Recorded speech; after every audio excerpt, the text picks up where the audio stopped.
अस्सलाम वालेकुम दोस्तों, आज मैं आपको अपनी एक नज़म सुनाने लगा हूँ क्योंकि ईद का दिन है और ये नज़म भी मैंने ईद के अनवान से ही लिखी है। उम्मीद है आपको पसंद आएगी। अगर कोई गलती हो तो माफ़ कर दीजिएगा। मैं कदों दी उड़ीक दी सां चंद दी तारीख नूं, चंद नूं मैं वेखण लई रूप सजाया सी। सुरही ते पाउडर भी मैं थोड़े थोड़े लाए सन, मैं रंग वाला सकड़ा भी बुल्लां उत्ते लाया सी।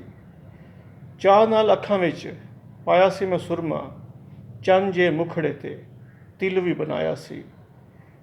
मैं बड़े ही प्यार नाल सजाइयां सन जुल्फां, फुल एक सोहना जिहा उन्हां विच लाया सी। मेरे इस दिल दी ते रुक गई सी धड़कन जिस वेले किसे साडा बूहा खड़काया सी। मैं हौली हौली डरदी बूहे वाल चल पई, मैं सोहणे जे हथ नाल पित नूं हटाया सी। मैं सोचिया कि बाहर आईयां होणगियां सखियां, पर बाल एक छोटा जिहा मैनूं नज़र आया सी। ਉਹਨੇ ਮੈਨੂੰ ਵੇਖਿਆ ਤੇ ਗੱਲ ਉਹਨੂੰ ਭੁੱਲ ਗਈ। ਮੈਂ ਛੇਤੀ ਛੇਤੀ ਉਹਦੇ ਕੋਲੋਂ ਰੂਪ ਲੁਕਾਇਆ ਸੀ। ਮਿਲਣ ਦੀਆਂ ਘੜੀਆਂ ਕਰੀਬ ਆ ਗਈਆਂ ਸਨ, ਪਰ ਅੱਜ ਤੇ ਅਸਮਾਨ ਉੱਤੇ ਬੱਦਲ ਬੜਾ ਛਾਇਆ ਸੀ। ਨੀਵੀਂ ਨੀਵੀਂ ਹਰ ਪਾਸੇ ਲੂ ਫੈਲੀ ਹੋਈ ਸੀ। ਖਾਮੋਸ਼ੀ ਨੇ ਵੀ ਆਪਣਾ ਜਾਲ ਫੈਲਾਇਆ ਸੀ।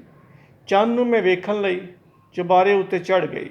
ਅਸਮਾਨ ਵੱਲ ਵੇਖ ਕੇ ਹੱਥ ਮੈਂ ਉਠਾਇਆ ਸੀ।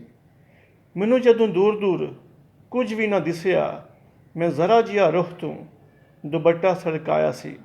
ਜਵਾਨਾਂ ਮੈਨੂੰ ਵੇਖ ਕੇ ਵਜਾਈਆਂ ਸਨ ਸੀਟੀਆਂ, ਖੁਸ਼ੀ ਨਾਲ ਲੋਕਾਂ ਨੇ ਬਰੂਦ ਵੀ ਚਲਾਇਆ ਸੀ।